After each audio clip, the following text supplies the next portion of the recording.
دوسری یہ ہے کہ اللہ کی جو صفت ہے وہ غیر فانی ہے، کوئی اس کی فنا نہیں ہے، غیر فانی ہے، اور ہم فانی ہیں، ٹھیک ہے۔ پھر اللہ کی جو صفت ہے وہ لا محدود ہے اور ہم محدود ہیں۔ یہ تین صفتیں، اللہ کی کیا صفتیں ہیں تین، اور ہماری کیا ہیں، اور ان میں فرق کیا ہے، یہ سمجھ آ گیا، ٹھیک ہے۔ اب ہم آ جاتے ہیں کہ جیسا کہ سورہ فاتحہ میں جب ہم نماز پڑھتے ہیں تو سورہ فاتحہ پڑھتے ہیں، اس کے اندر ذکر ہے ایاک نعبد و ایاک نستعین، یعنی اس کا مطلب کیا ہے کہ اے میرے پروردگار میں تیری ہی عبادت کرتا ہوں اور تجھ ہی سے مدد مانگتا ہوں۔ ویری کلیئر، ہر نماز میں ہم پڑھتے ہیں، ہر نماز میں ہم پڑھتے ہیں، ہزاروں لاکھوں دفعہ ہم نے پڑھ لیا زندگی کے اندر، اور اللہ سبحانہ تعالیٰ نے دیکھیں کتنا آسان کر کے ہمیں بتایا، اور پھر بھی ہماری سمجھ میں نہیں آتا، پھر بھی ہم ادھر ادھر دوڑتے ہیں۔ کتنا آسان دین ہمارا، ارے ہم نے تو خود اس کو گنجلوں میں باندھ کے رکھ دیا، پتہ نہیں کدھر کدھر ہم چلیں گے۔ یہ نماز کے اندر کل لاکھوں کروڑوں دفعہ ہم پڑھ چکے ہیں، ایاک نعبد و ایاک نستعین، اس کا مطلب اے میرے اللہ میں تیری عبادت کرتا ہوں اور تجھ ہی ڈالا اس کے اندر، تجھ ہی سے مدد مانگتا ہوں۔ کتنا آسان، کتنا آسان، اور ہم کہاں چلے گئے ہوں۔ تو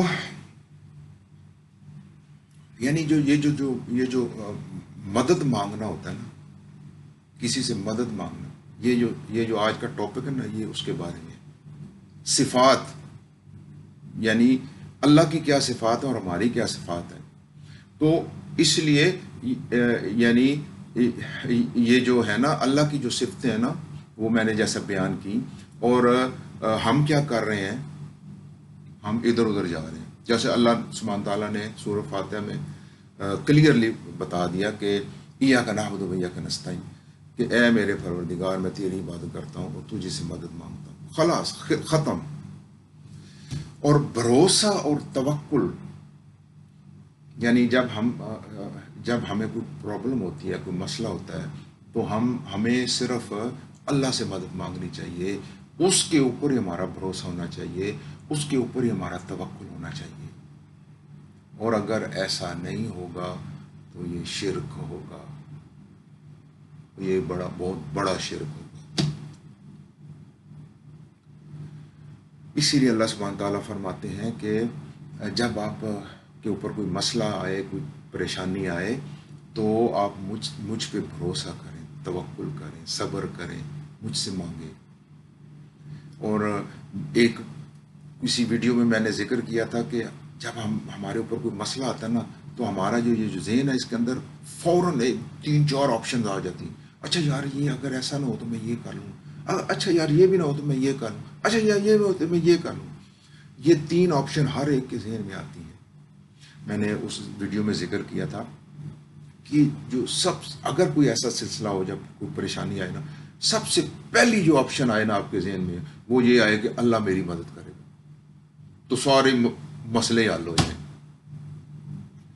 تو جب ہمارے ذہن میں آئے گا یہ کہ اچھا یار آپشنز آ جائیں گی، تو اللہ سبحانہ تعالیٰ پھر فرماتے ہیں کہ تم جیسا گمان کرتے ہو نا، میں تمہیں پھر چھوڑ دیتا ہوں، چلو بھائی تم اپنی آپشنز کو اویل کر لو۔ تو اس چیز کو سمجھیں پہلے، یہ بہت اہم قسم ہے، جس مطلب ہم اکثریت ہماری انوالو ہے اس شرک کے اندر۔ میں عرض کروں کہ جیسا نماز ہم پڑھتے ہیں، کس کے لیے پڑھتے ہیں؟ اللہ کے لیے۔ روزہ رکھتے ہیں، کس کے لیے رکھتے ہیں؟ اللہ کے لیے۔ حج کرتے ہیں، کس کے لیے کرتے ہیں؟ اللہ کے لیے۔ عمرہ کرتے ہیں، کس کے لیے کرتے ہیں؟ اللہ کے لیے۔ قربانی کرتے ہیں، کس کے لیے کرتے ہیں؟ اللہ کے لیے۔ خیرات کرتے ہیں کس کے لیے کرتے ہیں؟ اللہ کے لیے. لیکن جب مدد مانگنے کی باری آتی ہے تو ہم ادھر ادھر چلے جاتے ہیں. استغفر اللہ العظیم.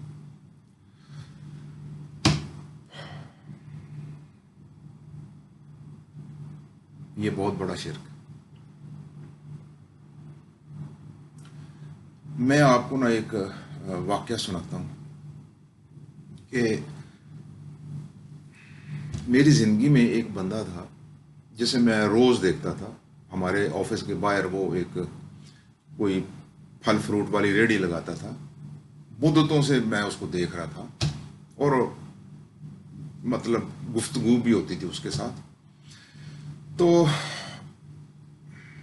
ایک دفعہ ایسا ہوا کہ اس نے مجھے کہا جی کہ ہم کہیں جا رہے ہیں کسی مزار کے اوپر نا. پتہ نہیں بہت دور تھا وہ، یعنی بڑا سفر تھا یعنی. اور یعنی اتنے دن ہم وہاں پہ رہیں گے وغیرہ وغیرہ. تو مجھے وہ انفارمیشن بتا رہا تھا کہ مطلب پوری فیملی جا رہی ہے تو میں نہیں آؤں گا تو یہ وہ چھٹیاں ہوں گی تو وغیرہ وغیرہ. تو میں نے اس سے پوچھا، میں کہ یار کیوں آپ جا رہے ہیں ادھر؟ اس نے مجھے بتایا جی کہ ادھر کوئی ہے، مطلب کوئی دربار ہے، کوئی مزار ہے اور بڑا دور سفر ہے. اور کیا کہتے ہیں جی کہ ادھر ہم پتہ نہیں مہینہ رہیں گے یا 15 دن 2 ہفتے رہیں گے. تو میں نے اسے کہا، میں کہ یار بات یہ ہے کہ اللہ کا جو حکم ہے نا، آپ کو معلوم ہے وہ کیا ہے؟ کہ ہم یہاں کیوں آئے ہیں؟ تو میں نے کہا جی اللہ کا جو حکم ہے نا، ہم یہاں پہ آئے ہیں اور اللہ کا جو حق ہے نا ہمارے اوپر، وہ یہ ہے کہ ہم اس کی عبادت کریں صدق دل سے، اور یہ ہمارا فرض ہے. تو میں نے اس سے پوچھا، میں کہ بھائی تم کم از کم جتنے سالوں سے میں تمہیں جانتا ہوں، کم از کم میں نے کبھی تمہیں عید کی نماز، کبھی جمعے کی نماز بھی پڑھتے نہیں دیکھا. ٹھیک ہو گیا؟ یعنی تم اپنا فرض تو پورا کر نہیں رہے. ٹھیک ہے، ایک تو یہ تم حکم عدولی کر رہے ہو اللہ سبحانہ تعالیٰ کے حکم کی، اور اس کا جو حق تھا تمہارے اوپر اس کو تم ادا نہیں کر رہے. اور دوسرا تم ایک اور کام کر رہے ہو کہ وہ یعنی تم کہیں اور جا کے مددیں مانگ رہے ہو. تو یہ تو تم 2 طرح کے شرک کر رہے ہو، کفر کر رہے ہو. تو بے انتہا سمجھانے کے بعد بھی لوگوں کو سمجھ میں نہیں آتا. اور جو اس کو میں نے یہ کہا، میں کہ یار تم اتنا میلوں کا سفر کر کے جا رہے ہو، یہ تمہارے سامنے اللہ کا گھر ہے، یہ مسجد تمہارے سامنے ہے. ہم سارے جاتے ہیں ادھر 5 وقت کی نماز پڑھنے، یہ سامنے. مسجد کو ہم کیا کہتے ہیں؟ اللہ کا گھر، اللہ کا گھر، اللہ کا گھر. اور تم کسی اور کے گھر میں جا رہے ہو. استغفر اللہ العظیم. ارے بھائی یہ تمہارے چند قدموں پہ اللہ کا گھر ہے. تو ادھر جا کے جو مانگنا مانگ لے اور وہ دے گا اللہ سبحانہ تعالیٰ. تو کو میلوں کا سفر کر کے جا رہا ہے ادھر. تو یہ اس کو کیسے بدلیں گے ہم؟ اس سوچ کو کیسے بدلیں گے؟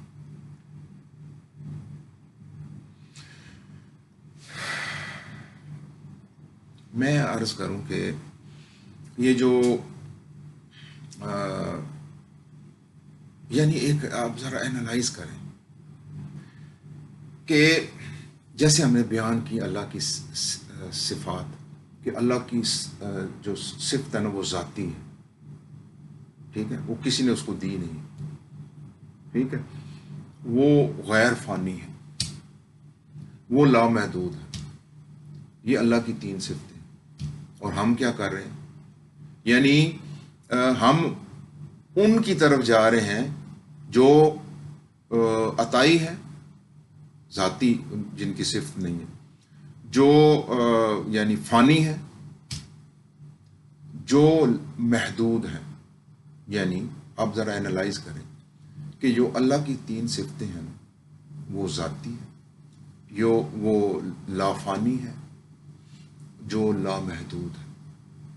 اور ہم لوگ اکثریت جو ہے نا، یہ جو یہ والی صفتیں نا اللہ کی، اس کی طرف نہیں جا رہے، ان کی طرف ہم جا رہے ہیں جو فانی ہے، جو محدود ہے، جو عطائی ہے۔ اینالائز کریں ذرا۔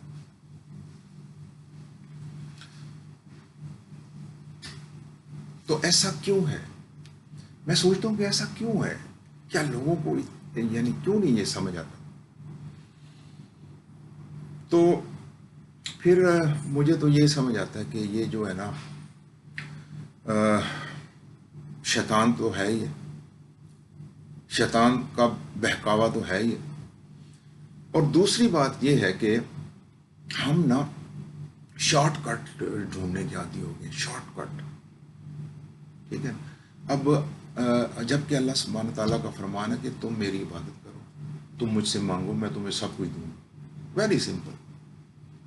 اب ہم وہ عبادت جو ہے نا 5 ٹائم کی، اس سے بھاگتے ہیں، وہ نہیں کرنا چاہتے ہم، یعنی اپنا فرض ادا نہیں کرنا چاہتے، اللہ کا حق ادا نہیں کرنا چاہتے، لیکن ہم یہ چاہتے ہیں کہ ہمیں سارا کچھ مل جائے، یہ مسئلہ۔ تو میں عرض کروں کہ ہمیں ان ساری چیزوں کو سمجھنا چاہیے، اور سب سے پہلے نا ہم اپنے آپ کو دیکھیں، جائزہ لیں کہ کہیں ہم ان چیزوں میں ملوث یا مبتلا تو نہیں ہیں، اور اگر ہیں تو توبہ کر لیں آج ہی، معافی مانگ لیں، یہ زندگی کے اندر ہے۔ اور اگر ہم اسی کیفیت کے اندر چلے گئے تو پھر ابدی ہمیشہ کا ٹھکانہ جو ہے نا وہ جہنم ہے، جس کی کوئی معافی نہیں ہے۔ جیسا اللہ سبحانہ تعالیٰ کا فرمان ہے، شرک کو میں کبھی معاف نہیں کروں گا۔ میں آپ سے اجازت چاہتا ہوں۔ السلام علیکم ورحمۃ اللہ وبرکاتہ۔